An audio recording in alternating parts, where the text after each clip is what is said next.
रांची गोरखपुर रांची साप्ताहिक ट्रेन को हरी झंडी दिखाकर रवाना किया, क्या कहेंगे? ये बहुत अच्छा रहा रांची के लिए, क्योंकि ये राजधानी है और यहाँ पूरे देश भर के लोग आते हैं। ऐसे में गोरखपुर बाबा गोरखनाथ का धाम है और उसके लिए ट्रेन चल रही है। ये बहुत ही सराहनीय कार्य हुआ है। मैं धन्यवाद देना चाहूँगी जी को और केंद्र सरकार को।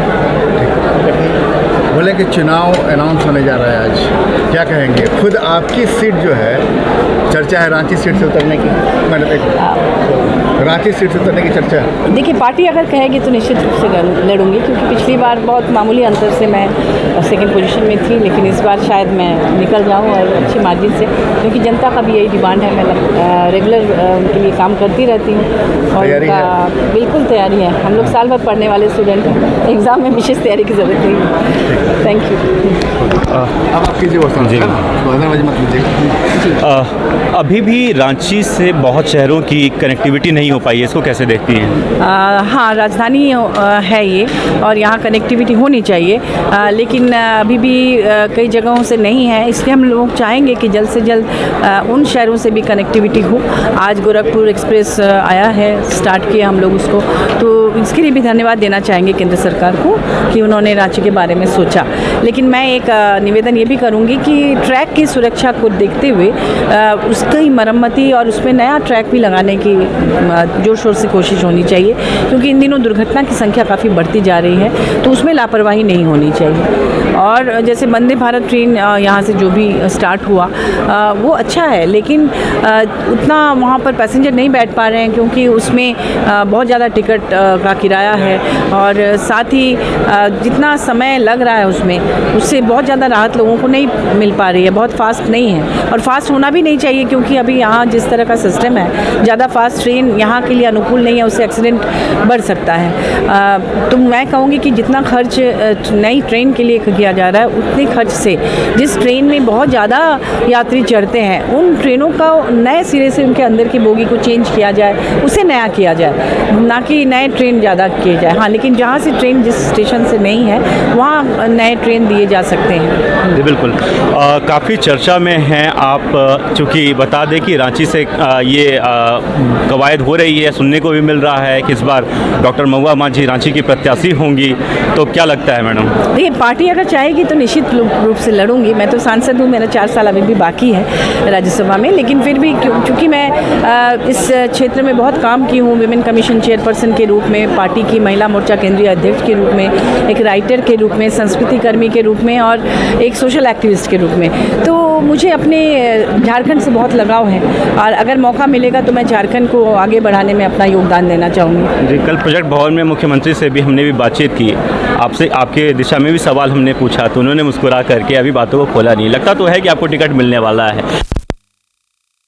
हाँ बिल्कुल, मैं सालों भर जनता के सुख दुख में रहती हूँ, उनका साथ देती हूँ, उनके लिए काम करती हूँ, इसलिए मुझे लगता है कि जनता मुझे अवश्य चाहेगी कि मैं आऊँ, और अगर पार्टी मुझे चुनती है इस सीट से लड़ने के लिए तो निश्चित रूप से मैं अपना बेस्ट दूंगी और यहाँ से जीत के क्या वजह है? लगातार देखा जा रहा है कि आपके आवाज़ पे लगातार लोग शामिल होते जा रहे हैं, पार्टी का दामन थामते जा रहे हैं। पूरे महीने की बात करें या पहले की भी बात करें तो लगातार लोग पार्टी का हिस्सा बनते जा रहे हैं आपके आवाज़ पर आकर, इसे कैसे देखते हैं? देखिए, लोगों के बीच आप जब काम करते हैं तो लोगों के सुख दुख में खड़े होते हैं तो उनका भरोसा बढ़ता है।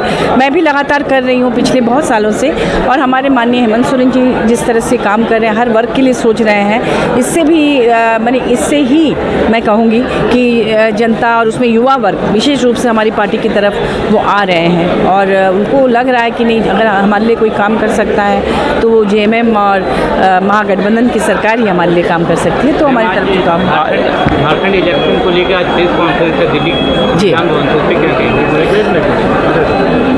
मैम, रंगेरी शुरू हो गई है, काउंटडाउन शुरू हो गया, कोड ऑफ कंडक्ट लागू होगा जी, जो भी बयानबाजी चल रहा है अब लगभग समझिए समाप्त। बिल्कुल, और चुनाव के लिए पूरी तरह से तैयार है झारखंड मुक्ति मोर्चा और महागठबंधन, और इस बार हम लोग और भी ज़्यादा सीट लाकर जीतेंगे और फिर से अपनी सरकार बनाएंगे।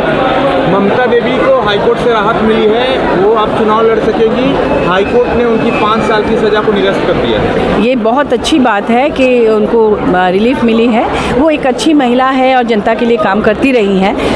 तो जो भी उनके साथ हुआ था उससे सब लोग दुखी थे, लेकिन अब हमें खुशी है कि मुझे खुशी है कि अगर न्यायालय ने उनको रास्ता दिखाया है तो निश्चित रूप से वो चुनाव जीत कर आएंगे। इधर से सवाल, रांची गोरखपुर से पहले गया मुंबई ये सब ट्रेनें शुरू हो रही हैं। सीपी सिंह जी कह रहे थे मोदी है तभी मुमकिन है, आप लोग कैसे करिएगा? देखिए, हम वहाँ का तो नहीं जानते, लेकिन झारखंड में जिस तरह से माननीय हेमंत सोरेन जी ने जनता के बारे में सोचा और हर तरह से काम किया, हर एक के लिए सोचा, इतनी सारी योजनाएं लॉन्च की और उसे इम्प्लीमेंट भी कराया। अब देख हवाई नहीं है, सब कुछ धरातल पर दिख रहा है। महिला सशक्तिकरण के लिए जो काम किया, इससे पहले भाजपा की डबल इंजन की सरकार थी, लेकिन महिला की तस्करी चरम सीमा पे थी। पन्ना लाल जैसे ट्रैफिकर यहाँ हुआ करते थे जो 15,000 लड़कियों की तस्करी कर चुके थे, जो जेल में हैं। पूरे झारखंड में अलग अलग इलाकों में खूंटी, गुमला, सिमडेगा जैसे गरीब इलाकों में जो जहाँ से लोग ज़्यादा बहुत ज़रूरतमंद है, उन इलाकों में प्लेसमेंट एजेंसी बना के, दिल्ली में प्लेसमेंट एजेंसी बना के उनको नौकरी का झांसा देकर ले जाया जाता था, तरह तरह से अत्याचार किया जाता था। उसको बंद करने के लिए यहाँ सावित्रीबाई फुले किशोरी समृद्धि योजना, मैया सम्मान योजना, फूलो झानो आशीर्वाद योजना और अभी इतनी सारी योजनाएं, मुख्यमंत्री रोजगार सृजन योजना, पलाश ब्रांड और तरह तरह की योजनाएं लाकर उनको अपने यहाँ सम्मानजनक रोजगार से जोड़ा जा रहा है। आपको पता होगा कि यहाँ के मेधावी प्रतिभाशाली, ताकि वो किसी से कमतर नहीं रहे, उन्हें खाली काम के लिए, घरेलू काम के लिए यहाँ से न ले जाया जाए, उनका आत्मसम्मान बढ़ाया जाए। बहुत हर तरह से काम हो रहा है और इसलिए मैं जानती हूँ कि इस बार जनता जो है समझ चुकी है इस बात को और वो फिर से चुनेगी इस सरकार को। मैम, कल तो कुछ मंत्री के पीए के घर पे छापेमारी हुई है। देखिए, चुनाव के पहले तो भाजपा ये हथकंडा अपनाती है। माननीय हेमंत सोरेन जी को भी लोकसभा चुनाव के पहले उन्होंने 5 महीने तक जेल में रखा, लेकिन उनके खिलाफ कोई सबूत नहीं मिला तो सुप्रीम कोर्ट ने उन्हें राहत दी है। तो इस तरह से मुझे लगता है कि ये चुनाव के पहले इस तरह से होता है, अब लोग समझ चुके हैं। मैया सम्मान योजना की राशि अचानक से 2500 रुपये कर दी गई है जी।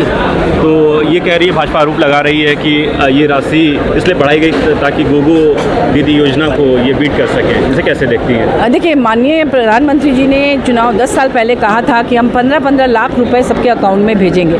वो 15 लाख की घोषणा किए, उसको दिए नहीं। तो क्या हमारी सरकार 25 हैं यहाँ काम करके दिखाया जाता है और उसी कड़ी में कि मानव तस्करी रुके, क्योंकि यहाँ की लड़कियों को पहले डबल इंजन की सरकार में, भाजपा की सरकार में बहुत ज़्यादा ट्रैफिकिंग का शिकार यहाँ की लड़कियाँ हुआ करती थी। उसे रोकना ज़रूरी है और उसे फिर वो सम्मानजनक रोजगार से भी जोड़ रहे हैं। राशि दे के थोड़ा सा उनको सपोर्ट किया जा रहा है ताकि वो अपने पैरों पर खड़ी हो। उसके लिए भी सरकार सब्सिडी सहित लोन दे रही है। इसके लिए सरकार उनके लिए मार्केटिंग की व्यवस्था कर रही है, पलाश ब्रांड दे रही है, उनके लिए अच्छी शिक्षा, अच्छा स्वास्थ्य, हर चीज़ की व्यवस्था कर रही है। जी बिल्कुल, आप देख रहे थे हम राज्यसभा सांसद डॉक्टर महुआ माझी से जुड़े थे, उनसे बातचीत